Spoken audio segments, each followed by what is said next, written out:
Being an artist is an extremely vulnerable thing.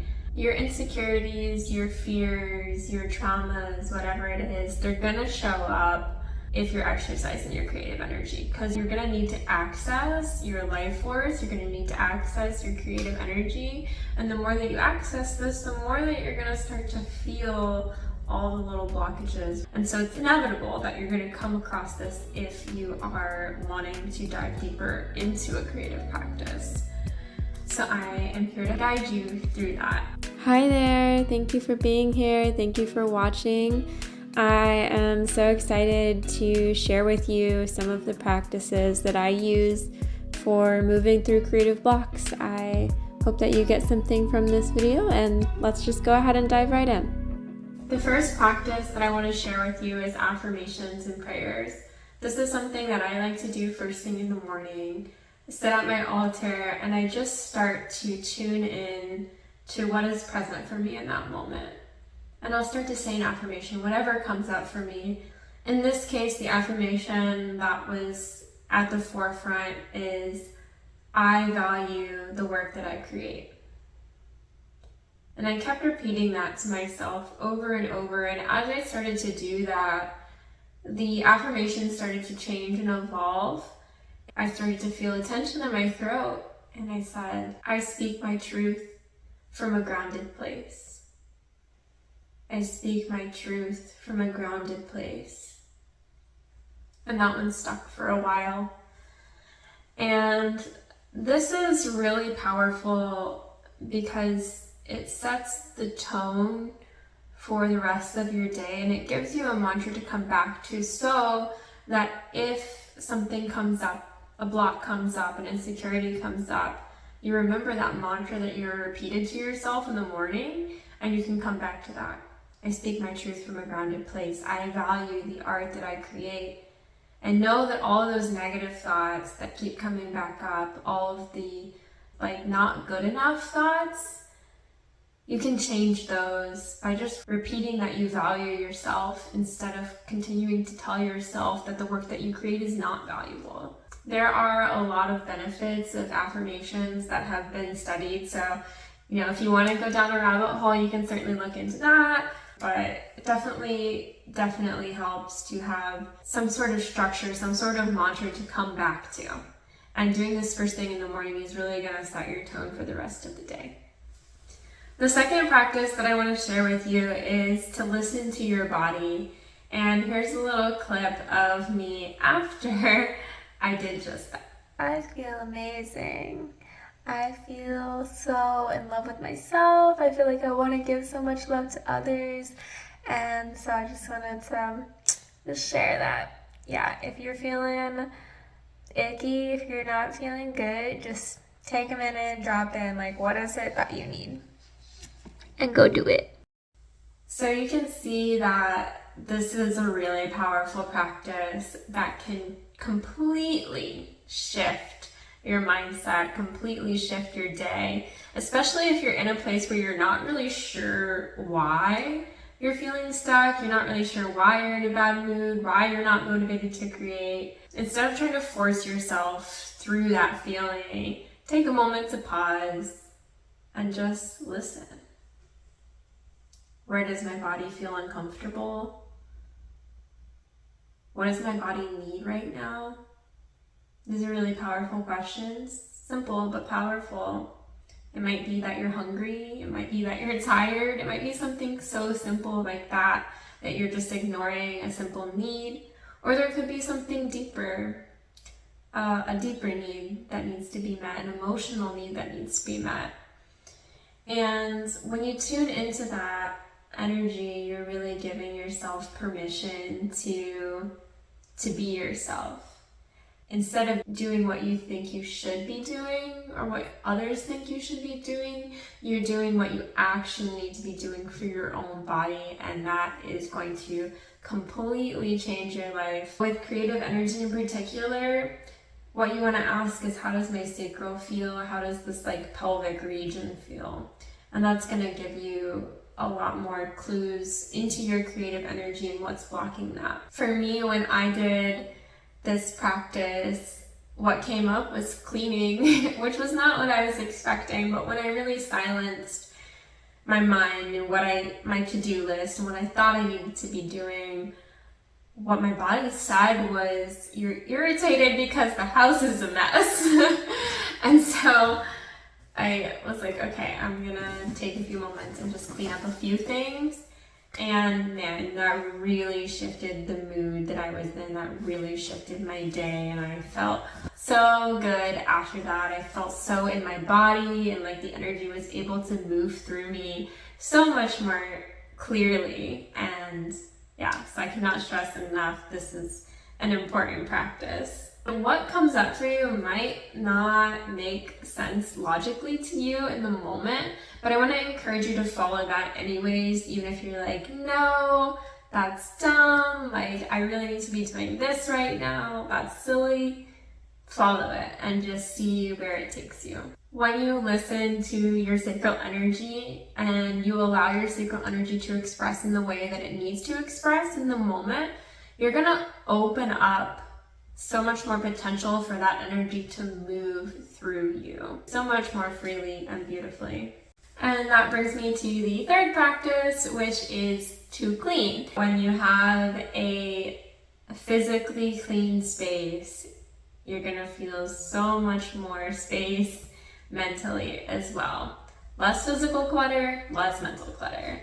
There is a word, a concept in Sanskrit called shunya. And this word means basically that the more empty a space is, the more full it actually is. So when you think about like a room that is filled with clutter, that's filled with furniture, it's actually less full of opportunity. There's less space for creation in that clutter. Whereas opposed to an empty space, a space that has a big open floor, open walls, there's a lot more potential there for creation. There's a lot more room. And so shunya basically means the fullness of that emptiness. And I think that that is such a beautiful concept that we can apply to our creativity. When there's too much clutter, there's too much unfinished pieces, there's too many scraps of paper and little things that we're holding on to, it might actually stifle us and make it more difficult for us to create. Practice number 4 is to write. This is something that I would encourage you to do if you've tried some simple things like cleaning your space, saying some affirmations. If those little things don't seem to be working for you, try writing. Try writing out everything that you're feeling frustrated about. Try writing about your creative blocks and just see what comes through. And I would encourage you to really write as openly as possible, knowing that nobody is going to read this. You don't even have to reread it. Just write down whatever wants to flow through you. If you want to get creative with this exercise, you can even write from a third-person perspective. And this is something that really helps you to kind of get out of your own reactions, your own emotional space, and write about it as if it's happening to someone else. And that might give you a lot of clues as to what's going on for you. And that's really all this exercise is doing, is trying to bring awareness to what those blocks are if you don't already know what they are. And once you encounter what those things are and you discover some new things about yourself, what I want to encourage you to do is actually to also create solutions. So it's not just, oh, I'm aware of this now, great. No, it's, I'm aware of this now, and what am I going to do to shift? Because you can have all of the awareness in the world, but if you're not willing to actually change, you're still going to stay stuck in that. Awareness is great, but it's not the whole picture. So once you're aware of what is blocking you, of what's holding you back, can you come up with some practices, something that you can put into your routine on a daily, weekly, or monthly basis that is going to help to guide you in the right direction. So for instance, if you, through your writing, realize that you're not spending enough time in community, you're not spending enough time with friends, and that's got you down, maybe you can make it a priority every month to schedule a date with a friend. Or maybe the opposite, maybe you need more alone time and you can just schedule that into your practices, but be sure to make it something that you can practice and give it some sort of structure so that you will actually do it. Practice number 5 is to show up. And if you take nothing else away from this video, I hope that you take at least this one practice, because I would consider it the most important one when it comes to creativity.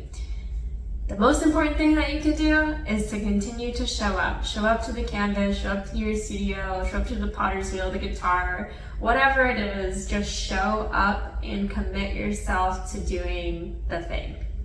Commit yourself to doing it, even if it's hard, even if you're not feeling inspired, even if you create something that is absolute garbage, just do it. This is something that I have really put into practice in the past year.